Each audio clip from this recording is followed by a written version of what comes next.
Сәлем достар, бүгін мен сіздермен қосылаш қатысушысы Шерхан туралы сөйлескім келіп отыр. Неге дейсіздер ғой? Көптеген көрермендер, көптеген қатысушылар болсын, көрермендер болсын, комментарийға жазатын басқа адамдар болсын, барлықтары мен байқап жүрмін, көріп жүрмін, оқып жүрмін.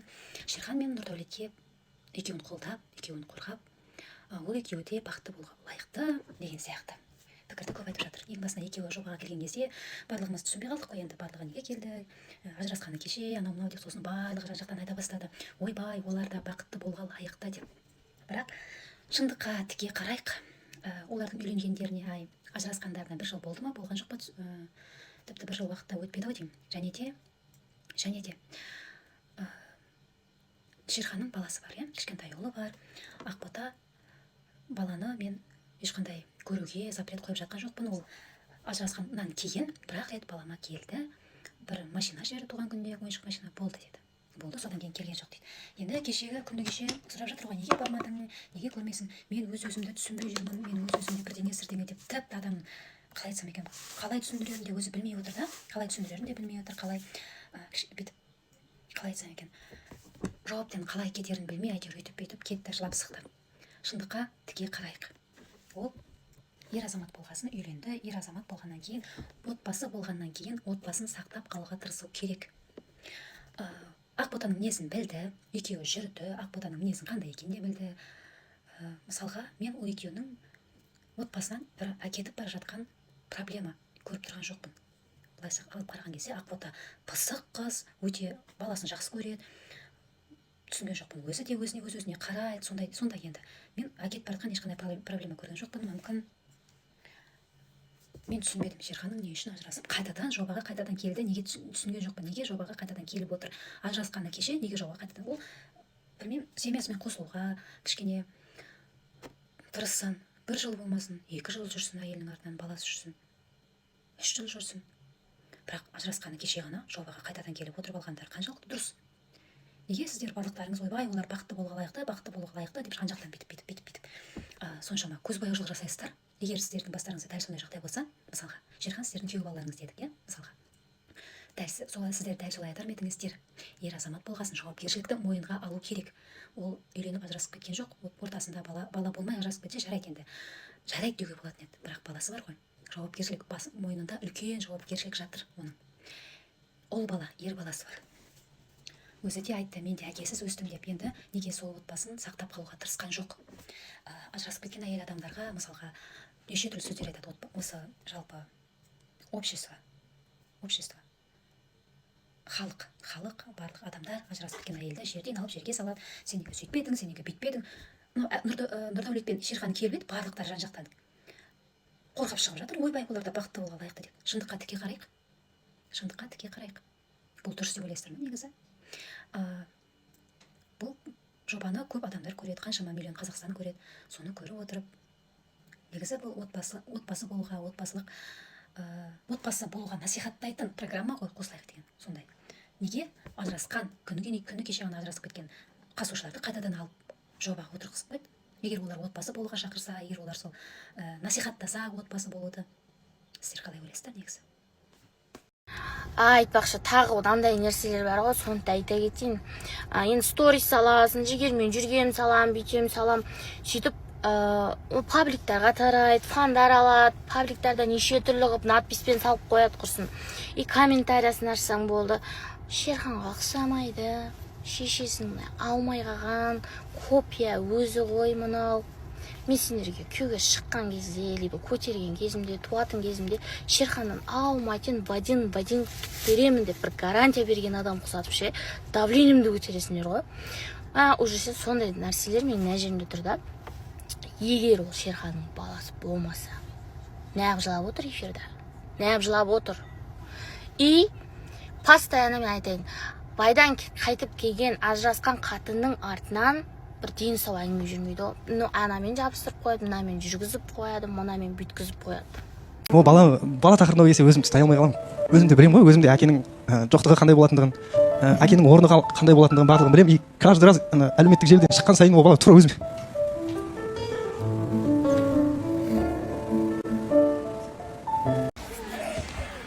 Өзіне көп алатын досым. қалайсыз? өте керемет, көңіл-күйім күшті болып тұр.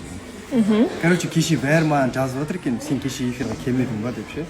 Бір жаңа қатысушылар да пікір айтып, сөйлесін деп кеше үндемей отыр едім, что-то бәрі жоқ. Неге аяулым мен Аделяға жаман айттыңыз ғой? Бір-екі рет айттым ғой енді, сонда да көбісі байқамай. Сағынып жатыр да мені, сағынып. Сағынып жатыр ма? Вот бүгін сөйлеймін сіздер үшін жандарым. Шерхан, сіз пластикалық отаға қалай қарайсыз? Өте жаман қараймын. Қыздар Құдайдың берген түрі, сол түрі әдемі болып қалу керек. Мысалы көрсетейін ба біреуді? Кімді көрсеңіз? Нәзік қыз да біздің қатысушылардың ішінде ең нәзік қыз, ол Салтой сияқты. Қылықты, иә? Қылықты, нәзік, ерке. Ал жігіттердің жасауына қалай қарайсыз? Не жасауына? Қыздарға қарсы болып тұрған еркектен жетпек па? Ал, ассалаумағалейкум. Қалайсыздар жандарым, алтындарым? Мен жанында, ой, мына тұрысты қарашы, киімді қарашы. Бірдеңе білдірейін деп тұр бұл бүгін. Қойыз, мен всегда естіп жүремін деп ше. Әне, бүгін эфир бір қызық болайын деп тұр. Кеше соңында бір бәлелерді мутить етіп кеткені бар енді. Айта саласың ба или қазір? Көреміз енді. Қалайсыз? Жақсы өздерің қалайсыңдар? Шерхан, үйреніп жатсыз ба? Иә, жатырқап жүрмін ше, бір жаңа қатысушылар мені жақтырмай ма, бірдеңесі бар. Шерхан, сіз болашақта ақшаны өзіңіз ұстайсыз ба, әлде әйеліңіз ұстаған қалайсыз? Ұстай алмаймын. Шын айтайын, ол баяғыдан бәрі біледі де жүр. Ақшаға ше ұстаймын. Сол үшін келіншегіме бердім, короче. Ал андай түсінік бар ма? Менің ақшам, әйелінің ақшасы, әйелінің ақшасы. Әйелінің ақшасы өзінікі ғой енді. Ол өліп тапса да, таппаса да өзі бөледі. А так сіздің ақшаңыз ортақ ақша. Иә, сондай болу керек. Сіздің не? Мен отдельно өзім. Нұрдәулетке сұрақ қойын деп жатыр едім. Сіз Бинурмен сөйлестіңіз ба осы күндер? Жоқ сөйлеспедім. Шынымен. Честно. Бәрі әділ болсын дедім, ол жақта отырып шақырдым. Өзі жазбады ма? Жоқ. Ондай болған жоқ қашан. Негізі күтесіз, иә? Күтемін, иә. Бүгін күтіп отырмын ғой. Бүгін келуі мүмкін бе? Енді белгісіз енді. Ол өзіме де не болып тұр. Қызық болып. Уайымдап жатсыз ба? Уайымдап отырмын қатты. Толқып келем екен, келмесін. Бір шақыртып көрсеңіз тағы бір рет сторис. Мен мен сені күтіп отырмын. Конечно, кел енді. Мені жалғыз қалдырмашы десең. Таныстық, махаббат аялдамасында екеуміз бір жолы сөйлесіп танысып көрейік. Құрметті көрермен, егер ұмытқан болсаңыздар, келсе бірден үйленуге дайынмын деп айтқан едім. Дайын. Бұйырса, иә? Бұйырса. Ал қайырлы күн болсын, қалайсыздар? Енді мен күнделікті салтанатпен TikTok видеолар түсіріп жатамын ғой. Бұл қызға үйтіп жазбаңыздар, хейт жазбаңыздар. Мен айтам оған, жүрші түсірейік деп. Ана бір жас қыздар, 18 жасар қыздармен түсірсем, бәрі айтады, қосып кетеді, үйтіп кетеді. А салтанатпен ешкім қоспайды. Неге? Тиктокерласым ғой, потому что біледі. Қосыңыздар. Екеуміздің андай по-любому бір-бірімізге келмейтініміз біліп тұр да. Сол себептен бұл қызға ештеңе жазбаңыздар, наоборот қолдап кетіңіздер. Соны айтайын деген. Қалайсыз, Шерхан? Жақсы, өздеріңіз. Демалысыңыз қалай өтті? Күшті. Күшті, не істедіңіз? Киноға барған жоқсыздар ма? Киноға, иә. Кім болып бардыңыздар? Қатысушылар бар. 4 қатысушылар. Шерхан, сізде комплекс бар ма? Менде комплекс. Жоқ. Ажырасқаным жар деген. Шынымен жоқ екен. Бүйтіп өзімді бүйтіп ұялатын нәрсе. Сізде көзілдірік неден ба? Зрениядан ба? Шешіп тастайын ба? Жоқ, өзіңізге қалай ұнайды, солай жүре беріңіз. Көрермен айтсын онда қалай жарсыз? Көрермен айтсыншы. Сізде не? Мен отдельно өзім. Нұрдәулетке сұрақ қойын деп жатыр едім. Сіз Бинурмен сөйлестіңіз ба осы күндер? Жоқ сөйлеспедім. Шынымен. Честно. Бәрі әділ болсын дедім, ол жақта отырып шақырдым. Өзі жазбады ма? Жоқ. Ондай болған жоқ қашан.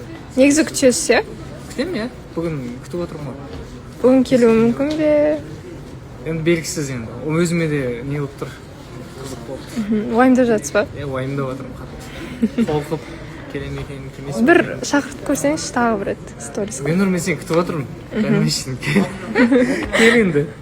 Мені жалғыз қалдырмашы десең. таныстық махаббат аялдамасында екенбіз. Бір жолығып сөйлесіп танысып көрейік. Құрметті көрермен, егер ұмытқан болсаңыздар, келсе бірден үйленуге дайынмын деп айтқан едім. Дайын. Бұйырса, иә? Бұйырса.